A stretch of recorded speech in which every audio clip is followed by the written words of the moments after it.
Ivy, maaari mo bang kamanahan namin manalangin?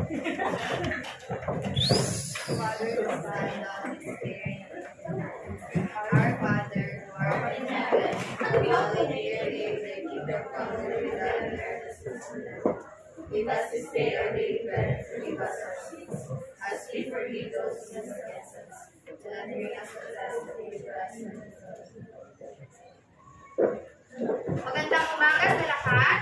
Magandang umaga po. Bago kayo umupo, magsintayo muna ang lahat. Kakanta muna tayo. Alam niyo ba ang kantang Kung Ikaw Ay Masaya? Yes! Okay. So, kakanta tayo ngayon. One, two, go. Kung ikaw ay masaya, tumawa ka. Ha! Ha!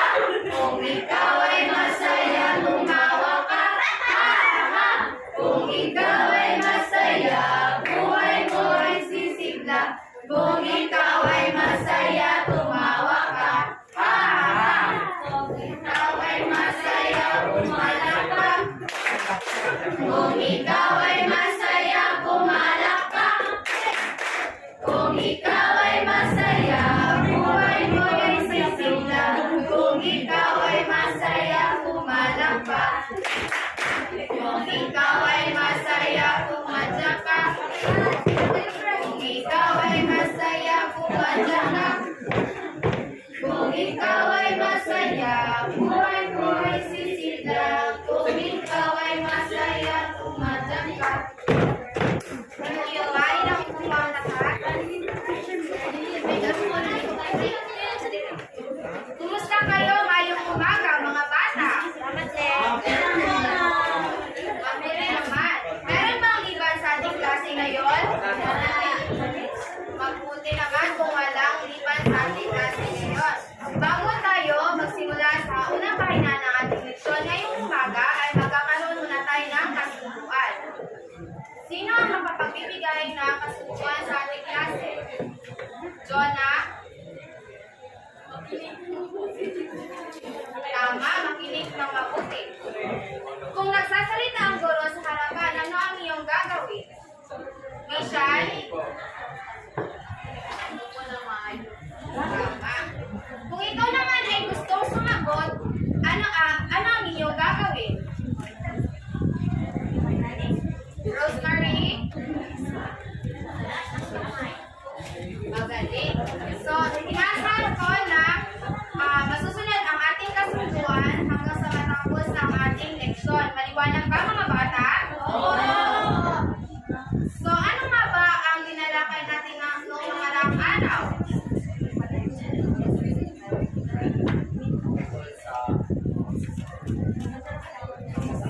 Tama, magaling. Ang ating pang magsasaka dito sa Pilipinas ay mayaman? Hindi. Bakit hindi?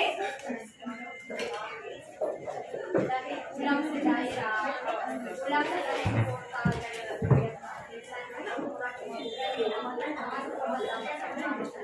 Tama.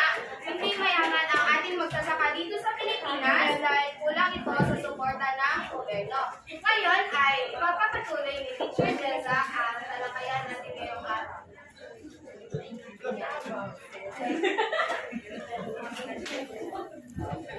Okay mga bata, bago natin simulan ang ating talakayan ngayong araw, ay magkakaroon muna tayo ng isang laro. Gusto niyo ba ng isang laro? Yes! Itaas ang kamay at gusto maglaro. Kayo lang ba? Okay. Ngayon, meron ang mga pagkain dito. Teacher! Ngayon, papanggalan mo kayo sa dalawa. Ito ang unang pangkat at ito ang pangalawang pangkat. Sa bawat pangkat ay magkaroon ng isang representative. Ito na rin na! Sino ang iyong representative?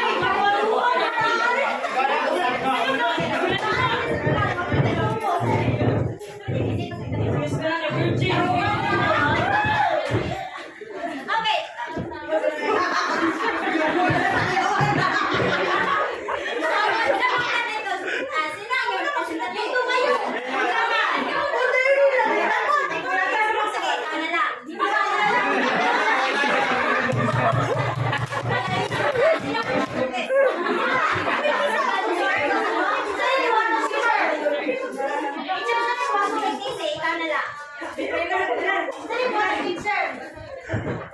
ang iyong gagawin ay kung sino ang makahawak nito ang siyang sasagot. Ay, representative sa bawat grupo. Halika na din sa unahan. Wala na, load ang mga bega.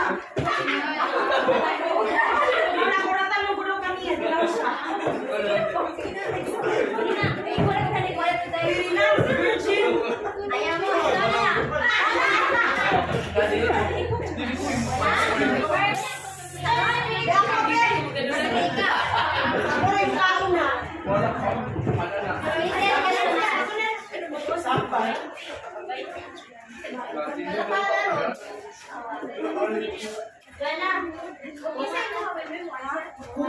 Kung sino ang hawak, makuha ang siyang sasagot. Naiintindihan? Ayun po. Ay! Ano nito?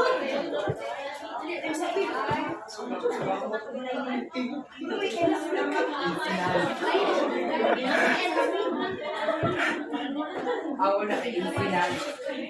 Nagsimada. Sa libuman. Control ito. Ginay, tignan. Handa na ba kayo? Si Rose. Sibog sa teacher. Teacher, dapat na kayo. Teacher, dapat Uy, na yun, isa ako ang bakan. Okay, kamay na kayo. Isa, dalawa, tatlo. Teacher! Ngayon, teacher! Day, isa pa po sa ante. Sarat na ka.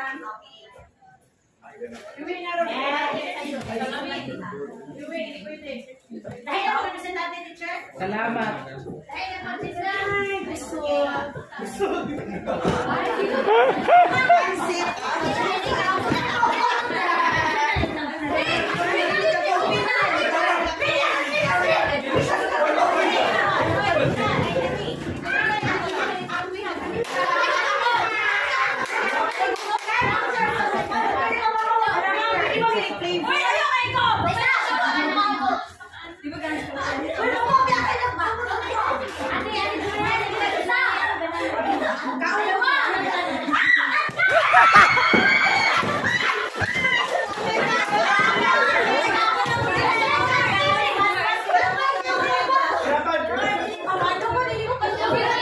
Sinisha ko si Ivy.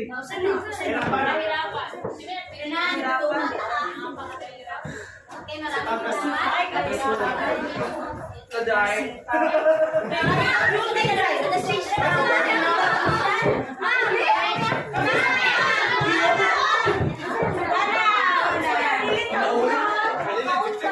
Basta kita tanan, Charis. Lengkong si Kalita.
salita, ano kaya ang koneksyon sa ating buhay? Ano ang koneksyon ng mga salita na ito sa ating buhay?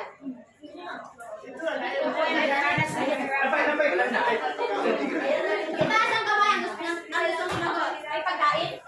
May pagkain ba na? Ayan na.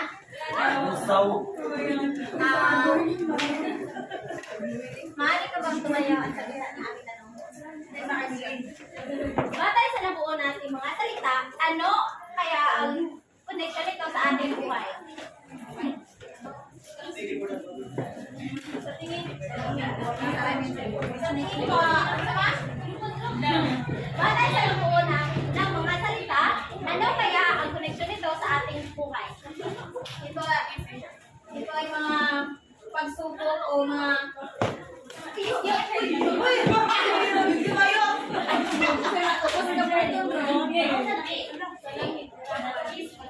tumutukoy ito sa mga araw-araw na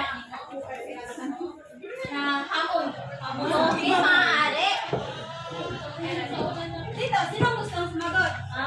Vivian? Maaari mo bang sagutan na aking katanungan? Batay sa nabuo natin ng mga salita, ano kaya ang priority dito sa ating buhay?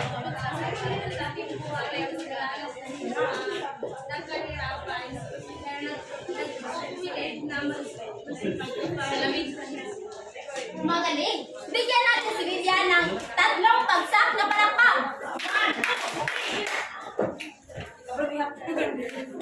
Batay sa ating activity ay aktivita ngayong araw, ano kaya, sino ang makapagbigay sa akin ng idea kung ano ang paksa natin ngayong araw?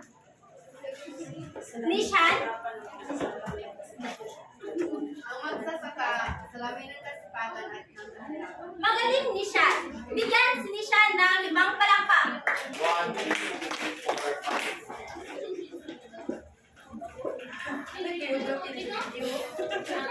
Ano yan? Pagkibasa ng lahat!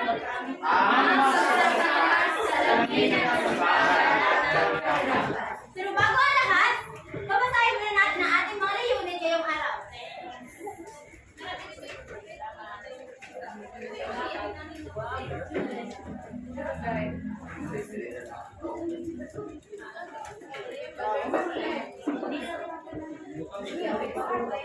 Pinipili, maaari mo pang tayo na layunin.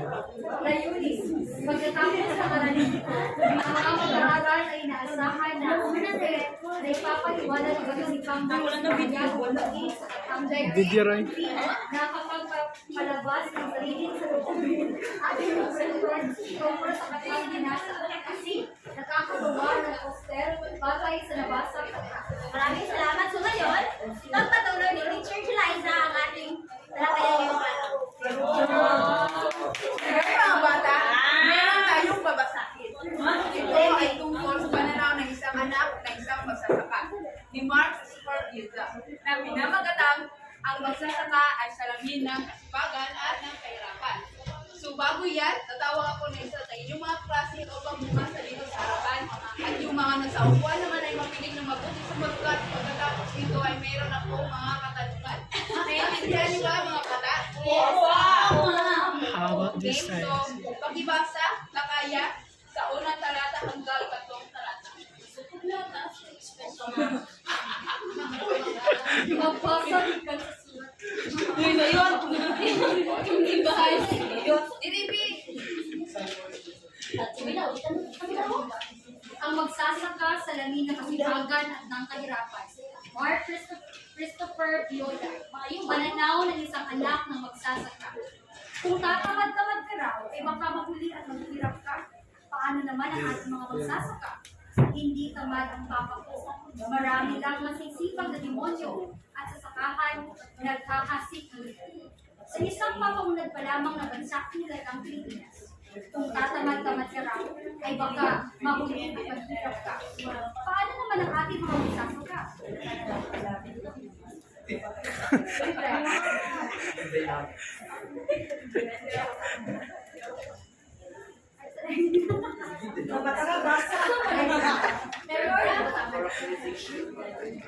Sagana sa yaman ang lupa ng Pilipinas, ang sektor ng pagsasaka. pati na ang pamamalakaya.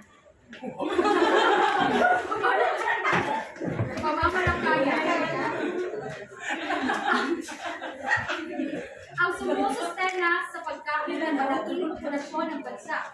Magbubungkal ang katotohanan kung sino pa ang nagtatanim ng ating mga kahit ay sila pa ang kadalasang nakabahol sa kahirapan. Gayunpaman, hindi ako naniniwalang tamad ang mga tao ito, kaya sila mahirap.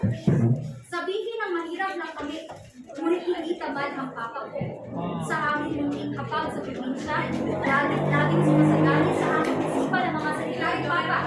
Huwag magtitiran ng kanin sa plato, sapagkat mahirap magsaka.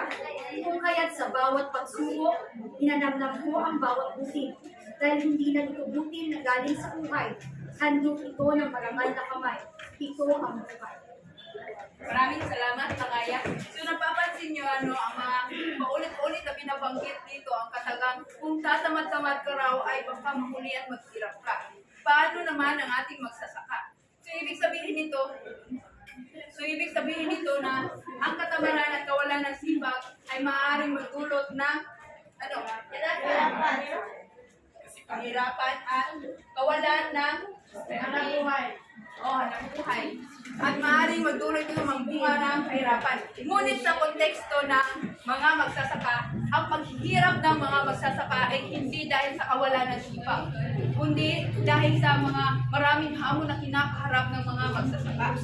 Halimbawa na dito ang mga kalamidad, kawalan ng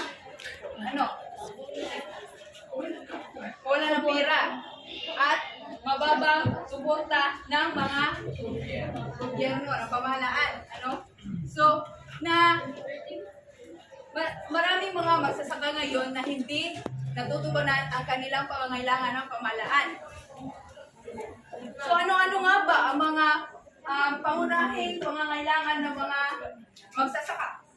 Seeds, maaari, mga binhi. At mga binhi, mga pataba ay mga pesticides. Mga pesticides na makakatulong upang kung kaya't mahalaga ito na tugunan ng gobyerno upang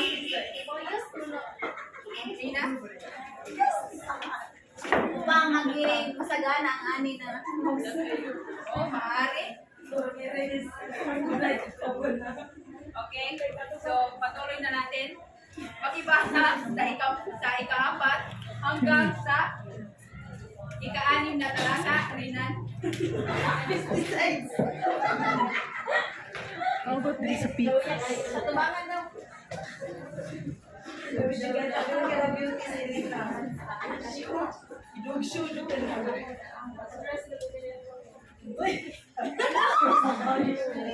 Bilang isang kabataang anak, bilang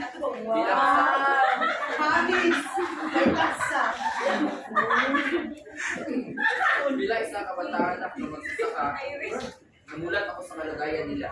Bagaman parehong nakalubog ang ating mga paa sa maraas na lipunan, sadyang mas mapiling ang kanilang lugar.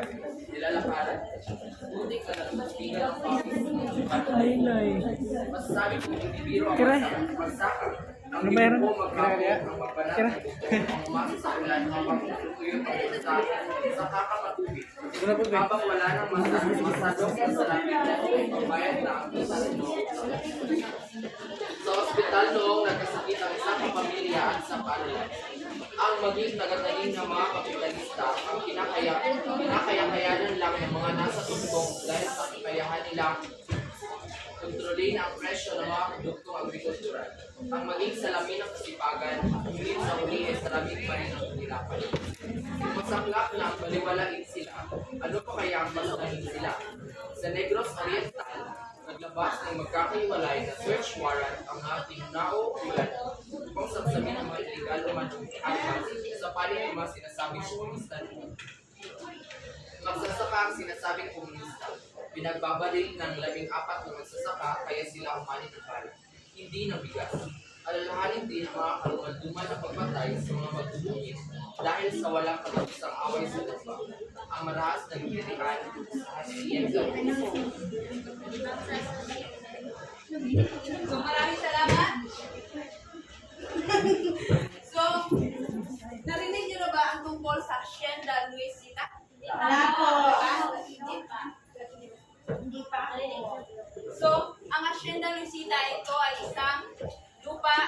isang malaking lupang sakahan, no, na matatagpuan sa Tarlac. Isa sa mga kontrobersyal na yugto ng kasaysayan sa Hacienda Luisita ay ang trahedya noong 2,400 na nakilala bilang Bindiola Massacre or Hacienda Luisita Massacre. Ito ay naganap noong November 2004 na kung saan ang mga magsasaka o mga manggagawa sa Hacienda ay nagpo-protesta. Nagpo-protesta sila sa kanilang karapatan sa lupa. Ngunit sila ay walang awang pinagpapatay ng mga sundalo at mga pulisiya. Yun na. Mga lupa. Kung kaya sinasabi dito na minsan ang buhay ay kapalit ng pagbubukan ng lupa. Dahil ang mga magsasaka, sila ay nagpuprotesta para lang sa kanilang karapatan sa kanilang lupang sinasakahan. Sige lang, Ngunit I'm sila helping. ay walang awang pinagbabarin. Yun na? Okay, so patuloy natin. Pakibasa, ikapitong talata hanggang 8. Jonah?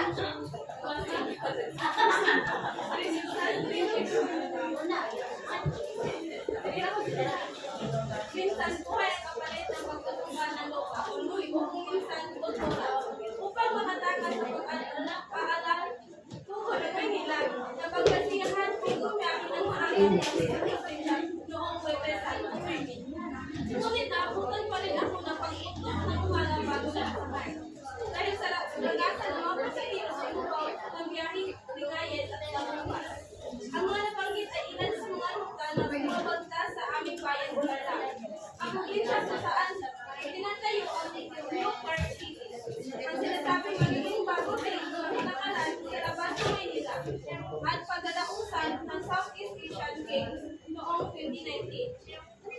Backup City kung ito ay kawali. Dahil sa mga konstruksyon, sinasabi na meron na rin babura ang mga sakahan at lupain sa kapukuan sa kultura at sirahan na mga katututong kita sa mapa ng kampus. Hindi naman maitatagi ang panganib na dala ng mga land developers sa kabuhayan ng mga magsasaka. Dahil sa pag-convert nila sa mga lupang sakahan bilang mga komersyal ng espasyo at subdivision, nawawala na masaganang upang mapagtatamnan. Saan nalang pulutin ang mga obrero o manggagawa sa bukid na umaasa lang sa pamikisaka. Maraming mga teacher.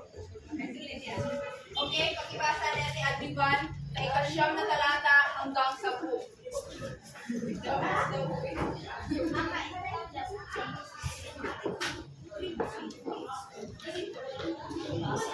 Ngunit, hindi pa rin natatapos ang kalbaryo ng iba pang mga magsasaka. Sa social media, kamakailan, literatuhang ipinapamibol ang mga sobrang mangga sa isang bayan sa Indonesia kaysa mabulok at patusin pa ng mga kapitalista. Minabuting ipahingi na lang daw ang mga ito. Hindi naman ang sabi nila sa section. Tagtuyot ang silang dahilan ng pagdami ng sinay ng mga mga. May balita rin ang sa Benguet dahil sa oversupply. May balita rin ang paglalugi ng mga maraming magsisiyas sa mga kabayasan sa Nueva Ecija. Napilitan ang mga magsisiyas na magbagsak ang presyo dahil sa sakitang pagsasara ng mga sinasabing storage facility doon. Sinasabing lumuluha na raw ang mga magsisiyas dahil sa literal na raw na nakakaiyak ng sibuyas sa Pilipinas. Hindi na kailangang gayakin pa para may gumamit. Hindi rin nalalayo ang naging naing ng isang netizen sa social media Matapos itong mag-post ng larawan ng sandamakmak na kalabasa ay inilako niya sa pinakamurang halaga 6 pesos per kilo. Pagdating naman sa pagpapalay, dismayado ang mga maliliit na magsasaka o may-ari ng mga maliliit na lupang sakahan sa murang presyo ng palay. Sa Nueva Ecija, ang palabigasan ng Pilipinas bumagsak na sa 7 pesos per kilo ang farm gate price, ang presyo ng produkto na direktang nabibili mula sa producer ng palay. Maraming salamat, Adjiban. So, Miss Tanes, mag-ibasa sa susunod na talata. Nag-uumpisa sa nilagdaang rice. Sa nilagdaang rice clarification law, tinatanggal ng batas ang tinatanggal ng batas ang restriksyon sa importasyon ng bigas na inaasang magpapataas sa supply ng bigas at magpapababa naman ang presyo nito. Sa batas, papatawan ng tarif o buwis para sa mga import ang mga angkat na bigas. Ang malilikom na buwis ay sinasabing para sa kapakanan din ng mga magsasaka. Ngayong liberalisado na ang lokal na merkado ng bigas, aarangkada ang pagpasok ng mga angkat sa bigas kung kaya't sinasabi magkakaroon ng masinding kompetisyon. Paano na lang ang lokal na industriya ng bigas? Ang mga lokal na magsasaka ng bigas, maaaring malugi ang maliliit na magsasaka kung may-ari ng maliliit na lupang sakahan sapagkat magpipilitan silang ipabili ang kanilang mga ani ng mas mura. Nangangamba rin ang ilan na baka makapasok sa bansa ang mga bigas na may mababang kalidad. Isipin maigi, mayaman ang lupa ng Pilipinas, ngunit bakit nag-aangkat pa rin tayo ng bigas? Kahit ngayong madali nang gawin ang mga bagay-bagay, mayroon pa rin paghihirap at pahirap sa mga magsasaka. Ngayon natin sagutin ang tanong, kaya ba sila mahirap o pinapaslang ay dahil tamad? Pinapaslang ay dahil tamad sila? Hindi tamad ang papa ko. Marami ng masisipag na demonyo at sakahan na naghahasik ng gabi. So, maraming salamat mga bata. Naintindihan nyo ba ang binasa natin ngayon? Yes. Opo. Kung ganon, ako ay magtatanong. So, ano ang iyong sariling pagkakaintindi tungkol sa katagang? Hindi tamad ang papa ko. Marami lang masisipag na demonyo at sasakahan ay naghahasik ng lalim.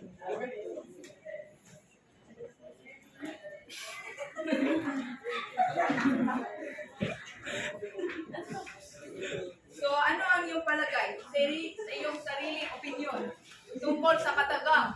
Hindi tamad ang papa ko.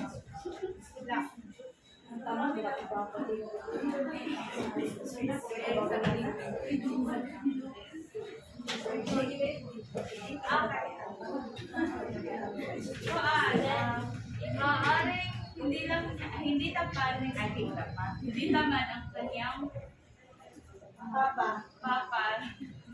At subalit, merong mga tao na may-influensya sa kanya sa mga masasamang bagay tulad ng pagsusugal o pag-iinom at yun, walang sa pamilya. Maaari? So, iba pang sagot na kaya At sa hindi tamad ang papa ko dahil dito, madami lang mga demonyo.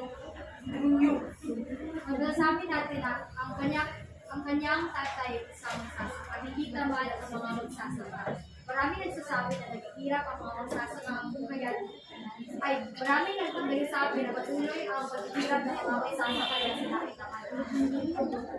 Marami na mga taong demonyo na nagkananggupit ng kawat sa kanilang mga budget sa mga magsasaka kung kaya hindi sila tawanan. Magaling! Palakpakan natin sila ay. Palakpak tayo guys. Maraming salamat. So, ayon dito,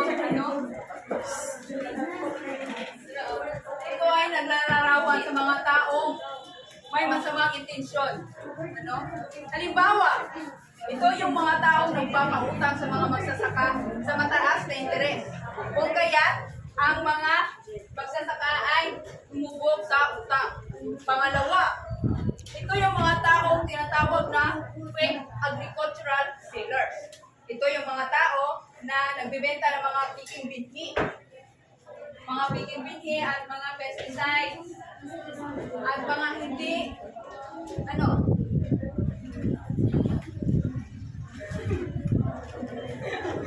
at mga hindi epektibo na mga pataba na mas lalong sisira sa mga pananim na palay ng mga magsasaka.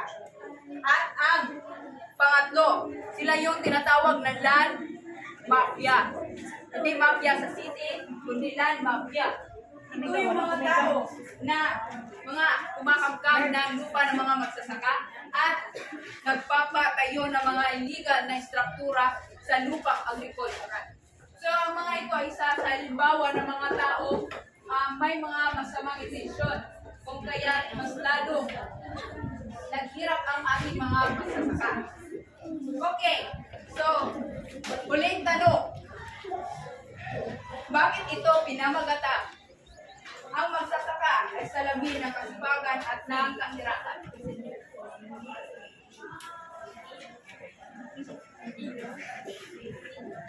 Tagansay. Bakit ito pinamagata? Ang magsasaka ay salamin ng kasipagan at ng kahirapan. Tingin tayo na magandang itong ang magsasaka sa salamin ng kasipagan at kahirapan. Alam naman natin na ang mga magsasaka ng masipag na dihilihaw. Alam naman natin yan. Tungkol naman sa kahirapan, ang mga magsasaka ay naging salamin din ng kahirapan sapagkat lalo sa panahon ngayon, hindi sila nabibigyan ng kami tawag support, mga full support galing sa mga pamahalaan. Kung kaya hindi sila nakararaan sila ng kahirapan lalo na sa pagtatagin at nalulugin din sila pagdating sa kanilang mga produkto. Salamat, Sagansay. Palakpakan natin si Sagansay. Ito ay nagpapakita ng magkasunungan na aspekto ng buhay ng magsasaka. Ang kasipagan nito ay pinapakita na ang pagtatrabaho ng mga magsasaka. At ang kahirapan naman, ito yung nagpapakita ng problema na kinakarap ng mga magsasaka. At yun lang po.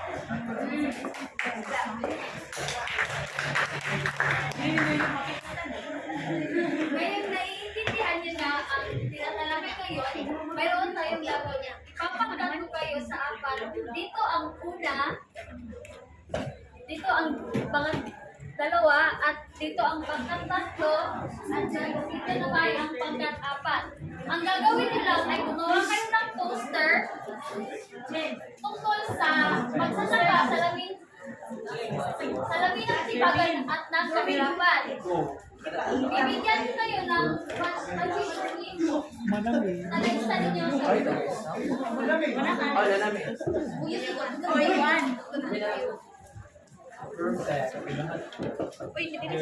sa 10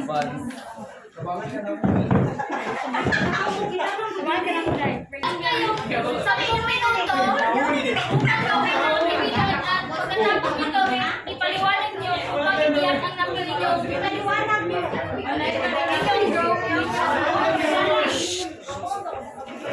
Bago ang lahat, basahin muna natin ang rubrics. Tinuran ako?